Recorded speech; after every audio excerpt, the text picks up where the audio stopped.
You brush, you floss when you remember, and your gums still bleed anyway.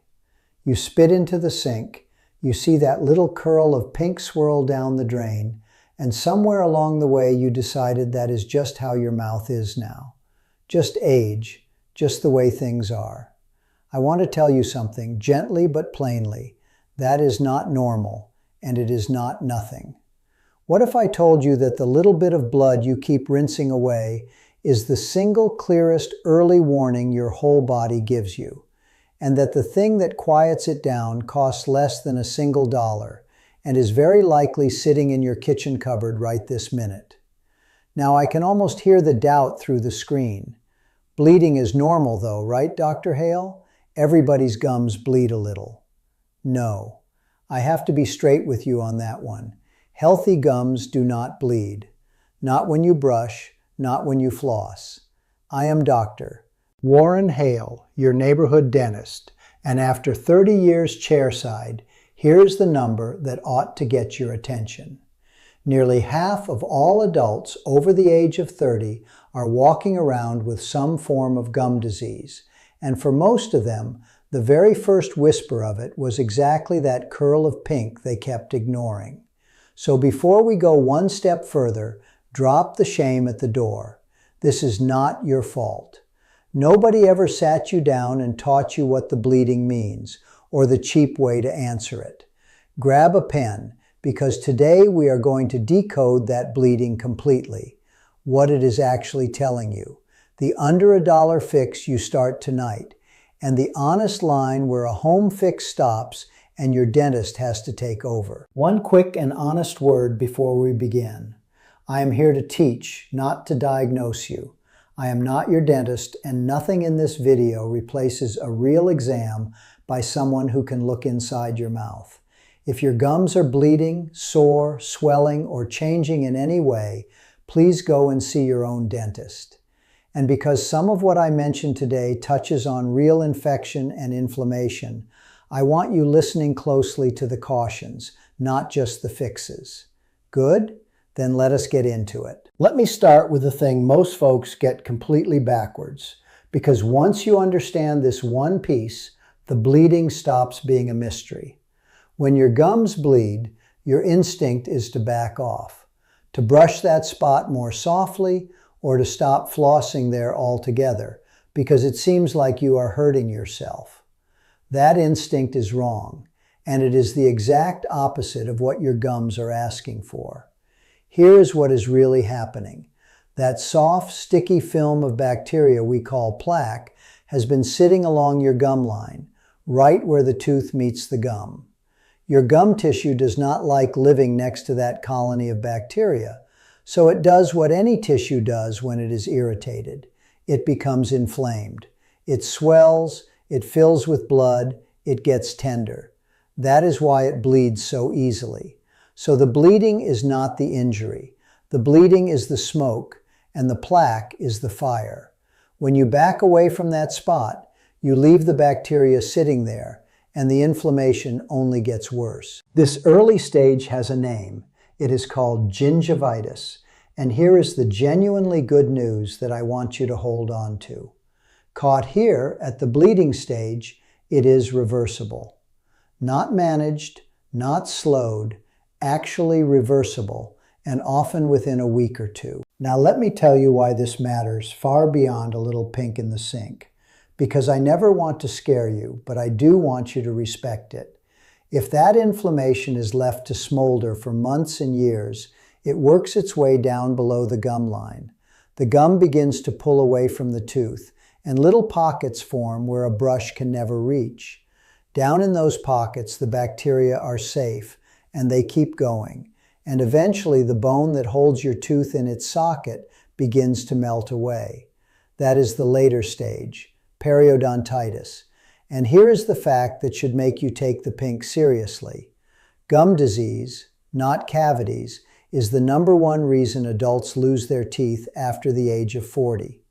The teeth themselves are often perfectly sound.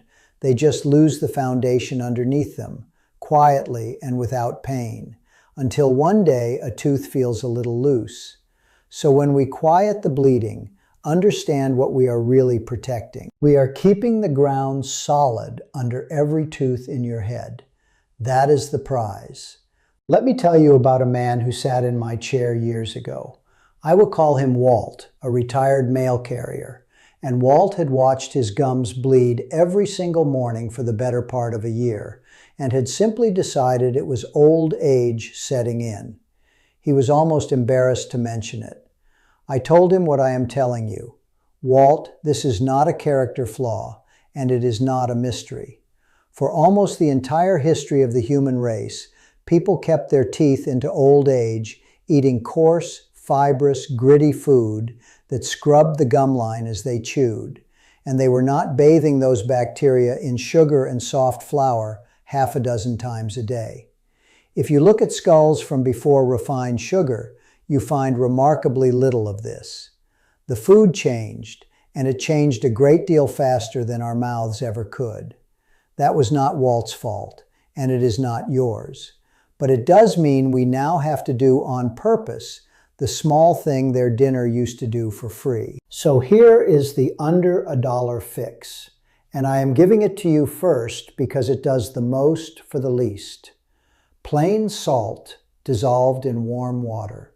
Half a teaspoon of ordinary table salt in a cup of comfortably warm water, stirred until it is gone, then swished gently around the sore gums for about 30 seconds and spit out. Do that twice a day, especially after your evening brushing. Let me tell you why it works, because it is real and it is old. A warm salt rinse is what we call hypertonic. The salt in the water gently draws fluid out of the swollen, inflamed gum tissue, which brings the swelling down. And the salty environment is a hostile one for many of the bacteria irritating your gums. It soothes, it calms, and it costs pennies.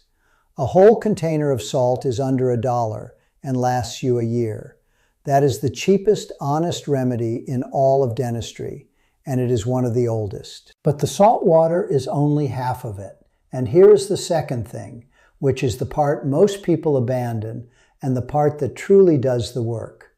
You have to actually clear the plaque off that gum line every day, because the rinse soothes the fire, but it does not remove the fuel. That means a soft bristled brush, never a hard one, tilted at about a 45-degree angle so the bristles point gently up into the line where tooth meets gum, using small, soft circles. You are not scrubbing a pot, you are sweeping a film. Let me give you a simple test for how hard to press, because nearly everyone presses too hard. Hold your brush the way you would hold a pencil, in your fingers, not gripped in your fist. If you cannot hold it in a light pencil grip, you are pushing too hard. Another good check: if the bristles on your brush are splaying out and bent flat within a month, that is not a cheap brush. That is your hand telling you that you scrub. Soft brush, light pencil grip, gentle circles.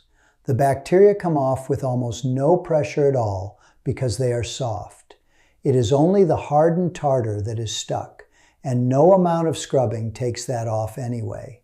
And then, the part almost everyone skips after 60. You clean between the teeth once a day, because your brush cannot reach the sides where the bleeding usually starts. Now here is where I circle back to that wrong instinct.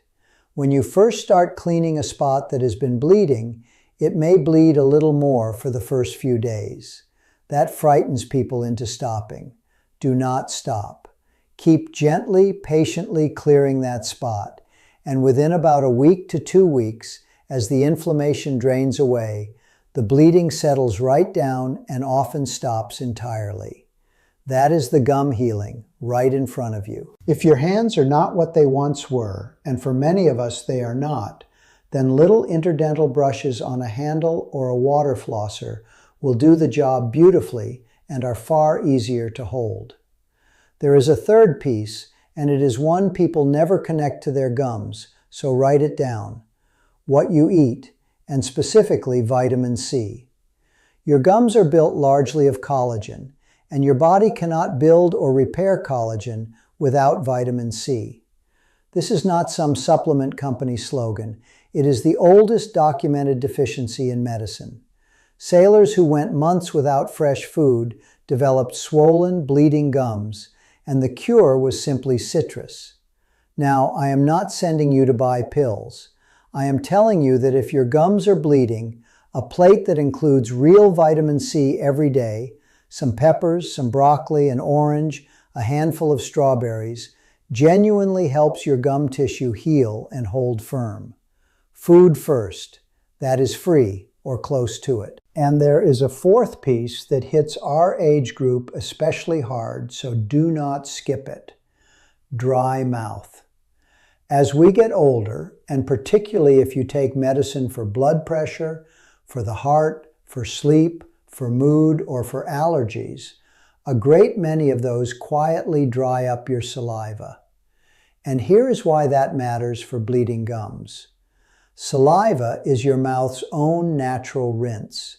It washes food away, it neutralizes acid, and it keeps the bacteria along your gum line in check all day long.